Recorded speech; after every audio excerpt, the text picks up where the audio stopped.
अब आपको यह बताएंगे कि अब आपको लेकर चलते हैं रशिया की राजधानी मॉस्को, जहां अब से थोड़ी देर के बाद प्रधानमंत्री मोदी की मुलाकात राष्ट्रपति व्लादिमीर पुतिन से होने वाली है। राष्ट्रपति पुतिन ने प्रधानमंत्री मोदी को एक प्राइवेट डिनर के लिए आमंत्रित किया है और इस डिनर में प्रधानमंत्री मोदी के लिए खास तौर पर गुजराती डिश बनाई गई है। और यह प्राइवेट डिनर रशिया के राष्ट्रपति आवास में नहीं, जो आधिकारिक राष्ट्रपति आवास है वहां पर नहीं, बल्कि राष्ट्रपति पुतिन के अपने प्राइवेट घर में यह डिनर होगा। और इससे आप समझ सकते हैं कि राष्ट्रपति पुतिन और प्रधानमंत्री मोदी की जो दोस्ती है वो कितनी पर्सनल है और कितनी गहरी है। आज जब प्रधानमंत्री मोदी मॉस्को पहुंचे तब रशिया के फर्स्ट डेप्यूटी प्राइम मिनिस्टर ने उन्हें रिसीव किया, जबकि पिछले साल जब चीन के राष्ट्रपति शी जिनपिंग रशिया आए थे तब उन्हें भी रशिया के डेप्यूटी प्राइम मिनिस्टर ने ही रिसीव किया था, और जो फर्स्ट डेप्यूटी प्राइम मिनिस्टर से पद में छोटे होते हैं। यानी प्रोटोकॉल के हिसाब से प्रधानमंत्री मोदी को उन्होंने बहुत रेस्पेक्ट दिया है, बहुत सम्मान दिया है।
और इन तस्वीरों के बाद अब आपको हम सीधे लेकर चलते हैं मॉस्को, जहां मेरे सहयोगी गौरव सावंत इस समय हमारे साथ जुड़ गए हैं।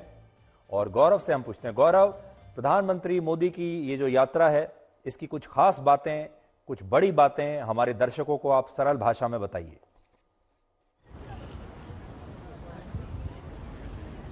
प्रधानमंत्री नरेंद्र मोदी की ये यात्रा रूस भी इसे ऐतिहासिक बता रहा है। क्यों? क्योंकि जब वो तीसरी बार चुनकर प्रधानमंत्री बने तो पहले देश जिस यात्रा के लिए गए द्विपक्षीय बातचीत के लिए वो रूस है। ये दोनों देशों के बीच घनिष्ठ संबंधों को दर्शाता है। ऐसी परिस्थिति में जब पश्चिमी देशों की कोशिश लगातार ये रही है सुधीर जी कि किस तरह से रूस को अलग थलग किया जाए, भारत के प्रधानमंत्री ने यह संदेश दिया है कि भारत मजबूती से अपने मित्र रूस के साथ खड़ा है। साथ ही साथ एक एक्सक्लूसिव बात मैं आपको बता दूं, प्रधानमंत्री नरेंद्र मोदी जब रूस के राष्ट्रपति व्लादिमीर पुतिन से उस औपचारिक डिनर पे बातचीत करेंगे, और ये कई घंटों तक वन ऑन वन डिनर है। यानी उस डिनर में रूस के राष्ट्रपति व्लादिमीर पुतिन के डाचा में, उनके फार्म हाउस में, रूस के बिल्कुल मॉस्को के बिल्कुल बाहर वो फार्म हाउस है, डाचा है, उसमें केवल भारत के प्रधानमंत्री, रूस के राष्ट्रपति और उनके इंटरप्रेटर्स होंगे। कोई अधिकारी नहीं, कोई मंत्री नहीं, कोई डिस्टर्बेंस नहीं। तो उसमें जो बातचीत होगी वो खुलकर बातचीत होगी इन संबंधों को और आगे बढ़ाने के लिए। गौरव, मैं एक बात ये जानना चाहता था गौरव, ये जो डिनर है, ये राष्ट्रपति पुतिन का जो औपचारिक राष्ट्रपति निवास है वहां पर नहीं हो रहा, बल्कि उनके घर पर हो रहा है। जैसे हम कह सकते हैं कि उनके एक निजी घर पर, प्राइवेट घर पर हो रहा है, प्राइवेट हाउस में हो रहा है। इसका क्या मतलब लगाया जाए?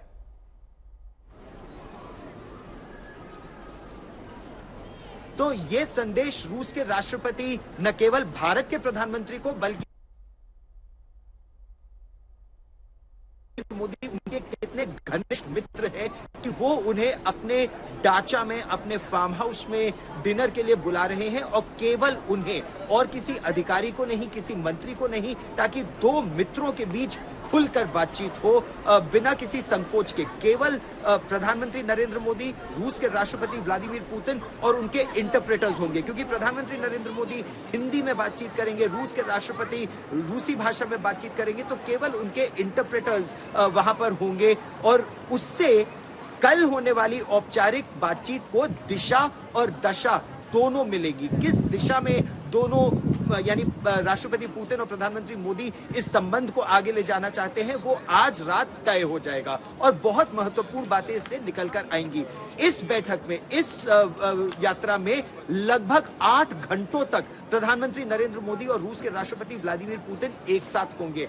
8 घंटे एक साथ बिताना 24 घंटे यानी 2 दिनों में, ये एक बहुत बड़ा संदेश जाता है दोनों देशों को और दुनिया को भी। संबंध किस तरह बढ़ रहे हैं। प्रधानमंत्री नरेंद्र मोदी का संदेश ये है कि युद्ध का सॉल्यूशन जो है, समाधान जो है, वो युद्ध के मैदान में नहीं निकल सकता।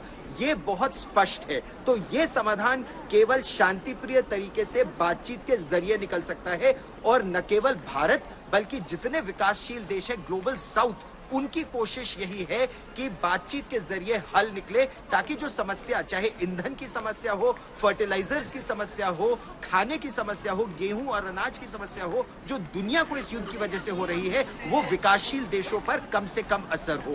दूसरा, भारत की टॉप प्रायोरिटी है, जो लगभग 35 से 50 लोग गलती से यहां आ गए और फिर रूस ने उनको ऑपरेशंस के लिए भेज दिया यूक्रेन में, उनमें 4 की मौत हो गई, 10 तो वापस आ गए हैं, बाकी जो है करीब 25 या 35, उनको सुरक्षित भारत लाया जा सके, ये भारत की प्राथमिकता है। और इकोनॉमिक कोऑपरेशन इस बैठक का मेन एजेंडा है। अब तक डिफेंस पर फोकस रहता था, अब व्यापार, वाणिज्य और फ्यूचर टेक्नोलॉजी, डिजिटल एंगेजमेंट, ये मेन बातचीत का मुद्दा रहेगा अगले 24 घंटों में। सुधीर जी गौरव, इस एजेंडे से हटकर आप वहां पर एक सड़क पर खड़े हुए हैं, और आप तो जानते हैं भारत और रशिया की जो दोस्ती है वो बड़ी पुरानी है। भारत की फिल्में, हिंदी गाने वहां पर देखे जाते हैं, और वहां की जनता भी भारत को अपना दोस्त समझती है।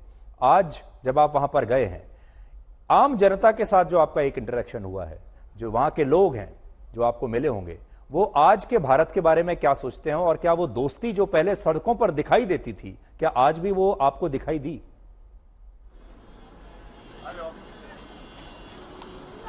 उससे कहीं अधिक अब दिखाई देती है, क्योंकि रूस भी ये जानता है कि अगर कोई सशक्त प्रजातंत्र रूस के साथ खड़ा है तो वो भारत है। यहाँ के अखबार हो, यहाँ के लोग हो, बहुत गर्मजोशी से आकर मिलते हैं, प्रधानमंत्री के बारे में जानते हैं कि वो यहाँ आ रहे हैं, और ये बहुत महत्वपूर्ण बैठक है उनके देश के लिए भी। जब आप उनसे बात करें तो प्रधानमंत्री नरेंद्र मोदी के स्वागत के लिए जो लोग आए थे, इसमें कई लोग ऐसे थे जो कथक हो, भरतनाट्यम हो, ओडिसी नृत्य हो, वो महिलाएं उसको सीख रही हैं। उनमें से एक से मैंने बातचीत की, और जब मैं बातचीत कर ही रहा था तो वो घुंघरू पहनने से पहले उन्होंने अपने माथे पर वो घुंघरू लगाया, आंखों पर लगाया और फिर पहना। ये भारतीय संस्कृति, उसको पूरी तरह से उन्होंने अपना लिया है।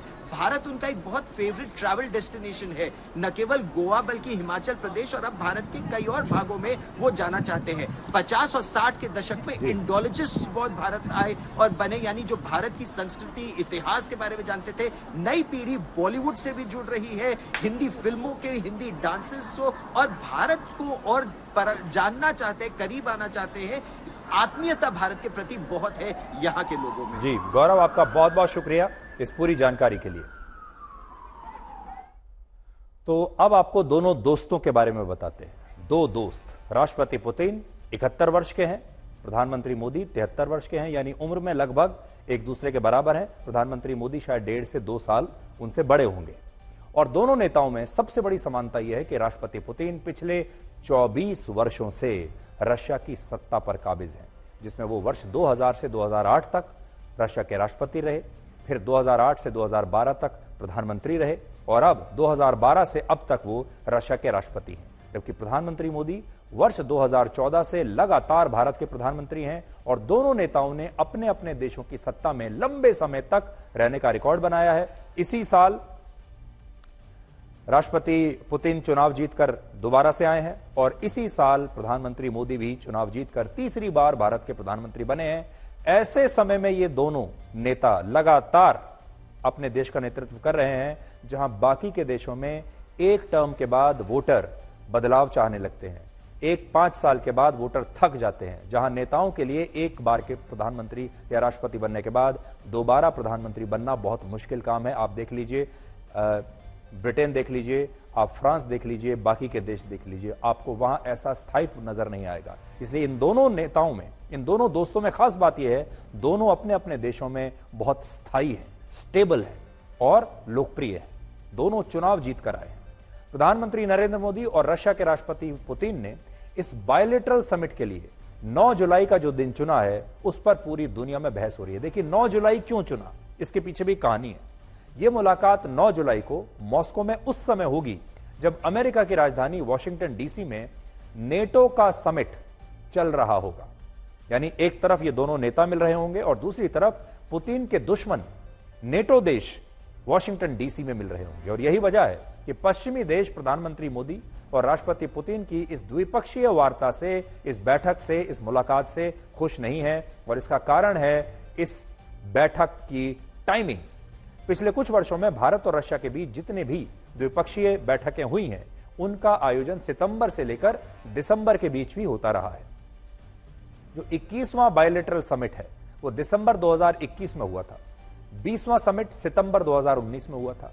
उससे पहले 19वां समिट अक्टूबर 2018 में हुआ था। लेकिन इस बार यह द्विपक्षीय बैठक समय से पहले जुलाई में ठीक उस तारीख को हो रही है जब अमेरिका में नेटो देशों का समिट होना है। और यही वजह है कि पश्चिमी देश भारत और रशिया की इस वार्ता को राष्ट्रपति पुतिन की एक रणनीति मान रहे हैं।